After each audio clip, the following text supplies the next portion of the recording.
Assalamualaikum warahmatullahi wabarakatuh. Selamat datang teman-teman sekalian di konten kali ini bersama aku sendiri Sona. Anyway, untuk teman-teman yang baru tahu atau baru ketemu konten ini, perkenalkan aku Sona. Aku adalah orang yang antusias terhadap dunia pendidikan dan juga literasi. Eh, Kesibukanku ya sejauh ini aku aktif menulis buku, menulis opini dan juga artikel di media.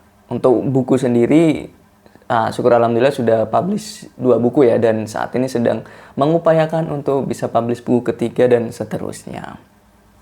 Selain itu juga berbisnis di dunia literasi, yakni sebagai pemilik toko buku online. Jadi ya inline lah antara menulis dan juga menjadi entrepreneur di dunia literasi seperti itu. Selanjutnya aku juga sampaikan bahwasanya di konten-kontenku aku biasanya membahas seputar literasi, pendidikan, dan juga sesekali membahas isu yang ada di masyarakat. Seperti itu. Dan kesempatan kali ini aku mau membahas tentang membangun tradisi menulis. Jadi backgroundnya seperti ini teman-teman. Adalah kalau teman-teman masih ingat, beberapa waktu yang lalu banyak pemberitaan tentang joki skripsi. Jadi mahasiswa S1 membayar jasa orang lain untuk mengerjakan skripsinya. Dan itu banyak sekali. Ada bahkan jasa joki skripsi ini dipublikasikan gitu secara terang-terangan. Ini menjadi fenomena bahwa ya mahasiswa S1 di Indonesia itu sedang krisis menulis kalau menurut aku pribadi. Karena mereka tidak mampu untuk menulis, bingung caranya bikin skripsi. Dalam artian tulisan di sini ada tulisan ilmiah ya. Seperti mereka tidak mampu bagaimana menulis tulisan ilmiah yang baik gitu loh. Memang berat skripsi, aku harus akui gitu loh. Tapi yang menjadi poin pentingnya adalah ketidakmauan mereka untuk belajar, untuk mengupayakan menulis ilmiah tersebut. Dalam artian di sini adalah skripsi. Nah, tapi sebenarnya latar belakangnya tidak hanya itu saja. Jadi ada hal yang menarik nih, baru-baru ini aja lah gitu. Ini subjektif ya, dalam artian ini terjadi di kehidupanku gitu loh. Jadi beberapa waktu yang lalu aku ngopi lah dengan temanku gitu. Ada temanku dulu ya satu circle di SMA, kemudian juga waktu jenjang di perguruan tinggi gitu loh. Nah, saat ini temanku ini berprofesi sebagai salah satu dosen di kampus swasta yang ada di Yogyakarta. Nah, di waktu ngopi gitu kan, kita membahas tentang dunia pendidikan di perguruan tinggi ya, termasuk di dunia dosen gitu loh. Jadi dia menyampaikan secara terang-terangan, sangat terbuka, tapi mohon maaf, ceritaku mungkin aku nggak bisa aku sampaikan secara gamblang ya, karena aku harus menghormati privasi orang tersebut gitu kan. Jadi aku sampaikan intinya saja. Oke, temanku menceritakan bahwa dia itu seringkali ngebantu gitu, bahkan mengerjakan publikasi dari orang lain. Orang lain di sini maksudnya adalah dosen juga, serta mahasiswa S3 gitu. Yang nggak di Jawa sih, emang di luar pulau gitu, di luar pulau Jawa ya. Nah, seringkali seperti itu, dia dihubungi untuk mengerjakan, dimintai tolong untuk mengerjakan artikel yang harus dia submit, yang harus dia publikasikan gitu. Ya, dia kerjakan lah kayak gitu. Dan aku tanya gitu, kenapa mereka itu minta tolong ke kamu gitu kan? Padahal itu adalah tugas mereka atau kewajiban mereka. Ya, karena mereka dia jawab ya, temanku jawab adalah ya karena mereka yang minta tolong itu adalah mereka yang tidak mampu, malas menulis dan seterusnya. Sebenarnya aku cukup heran, kalau ngomongnya males itu adalah mahasiswa S1, mungkin oke lah gitu. Tapi ketika ada mahasiswa S3 atau bahkan dosen yang minta tolong untuk menuliskan artikel gitu kan, yang harus publikasikan, terus dia berdalih malas untuk mengerjakannya atau tidak ada waktu gitu loh. Kayaknya lucu banget sih. Karena menulis untuk mereka, mahasiswa S3 ataupun dosen, ya layaknya apa ya, senjata mereka ketika berperang kan. Artinya ketika prajurit nih ya, tentara gitu kan, kalau mau perang ya emang harus bawa senjata kan. Dimanapun mereka berada, mereka harus siap dengan senjata mereka yang ada di sisi mereka gitu loh. Nah, di akademisi ya menulis itu juga harus melekat sebagai atribut mereka yang tidak bisa terpisahkan, ya kan? Tapi mereka berdalih seperti itu, males, kalau nggak bisa kan bisa belajar ya, gitu loh. Tapi buktinya mereka tidak melakukannya, tapi pakai cara cepat, yaitu minta tolong temanku tadi. Nah, ini cerita lain, ya kan? Salah satu rekan juga, tapi dia sekarang mahasiswa S3 lah di salah satu kampus swasta juga di Yogyakarta, tapi beda kampus ya dengan temen dosenku tadi. Jadi ini temenku yang lain lagi, mahasiswa S3 di kampus swasta yang ada di Yogyakarta. Nah sama tuh, dia juga dimintai tolong oleh mahasiswa lain, mahasiswa S3, terus juga dosen, bahkan dosen yang udah jabatan tinggi gitu loh. Menghubungi dia, terus minta tolong untuk menuliskan, dan dosen tersebut berani untuk bayar mahal puluhan juta. Screenshot chatnya antara dia dan dosen tersebut itu ditunjukkan gitu loh ke aku, dan aku cukup tercengang ya gitu.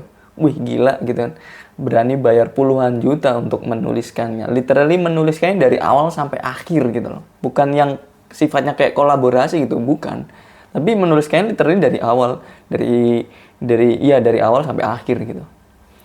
Nah itu kalau artikel yang harus dipublikasikan tersebut, kalau tatarannya dosen atau mahasiswa S2 kan cukup banyak ya, tebel ya, dan dia harus menuliskannya dari awal sampai akhir gitu kan, gila banget ya.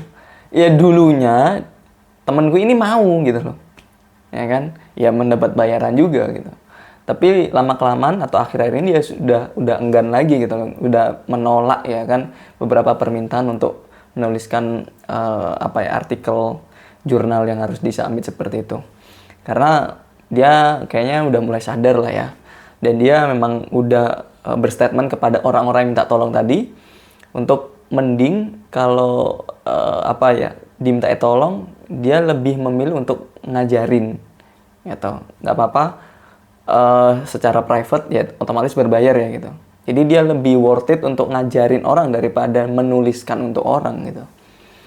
Seperti itu. Nah, dari dua contoh yang aku imbuhi ya, selain dari mahasiswa S1 tadi ya, yang jasa joki tadi, aku memandang di dunia akademisi sekarang cukup krusial permasalahan terkait menulis gitu loh. Sehingga dari sini aku berpikir kayaknya memang harus deh tradisi menulis itu benar-benar dibangun banget dan harus disegerakan lah intinya untuk dilaksanakan. Ya aku tahu memang nggak semua profesi yang ada di Indonesia ini skillnya harus menulis, enggak kan gitu loh. Memang tidak. Cuma perlu banget seseorang itu punya kemampuan menulis. Nggak harus kemampuan yang yang keren banget dalam menulisnya atau ahli dalam menulis, nggak perlu. Tapi setidaknya dia bisa menulis dengan baik gitu loh, secara runut atau terstruktur. Karena menulis buat aku pribadi, atau permasalahan ini ya buat aku pribadi, itu nggak hanya soal keterampilan menulis gitu loh, tapi lebih daripada itu adalah tentang proses berpikir, ya kan? Ketika menulis, apalagi kalau menulis secara struktur dan ilmiah ya, adalah kita tuh harus punya kerangka berpikir yang terstruktur dan ilmiah juga gitu. Jadi itu melatih otak kita, melatih pemikiran kita yang ilmiah gitu, nggak yang asal-asalan gitu loh. Jadi kalau kita beropini pun juga opininya juga terstruktur dan ilmiah juga, bisa tervalidasi juga. Itu kan cukup baik ya ketika kita beropini keseharian, berdiskusi dengan orang. Selain daripada itu, ketika menulis ya sebelumnya kita harus baca kan.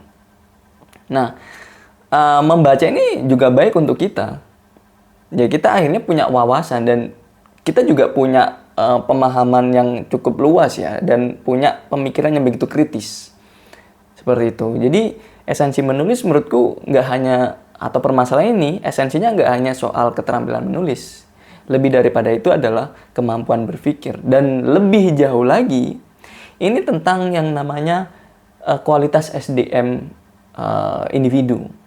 Bayangkan kalau banyak masyarakat atau bahkan seluruh masyarakat Indonesia itu punya keterampilan menulis yang baik, itu bisa merembet kepada pemikiran mereka yang cukup baik. Dan ketika pemikiran cukup baik, ya itu berpengaruh kepada SDM mereka, mau nggak mau kan, SDM yang baik ya maksudnya, seperti itu. Jadi esensinya itu jauh lebih mendalam menurutku. Maka dari itu ya benar-benar aku mendorong ya, atau bahkan ketika aku bersosial media, aku selipkanlah campaign untuk ayo kita nulis, seperti itu, belajar menulis, atau seenggaknya mulai dari membaca lah ya, karena itu tadi esensinya ya menurutku itu. Nah, konkretnya memang nggak cukup sebenarnya kalau kita hanya sekedar keluar-keluar di sosial media. Menurutku memang harus ada kebijakan lah ya dari pemerintah untuk benar-benar concern terhadap membangun tradisi menulis di Indonesia ini.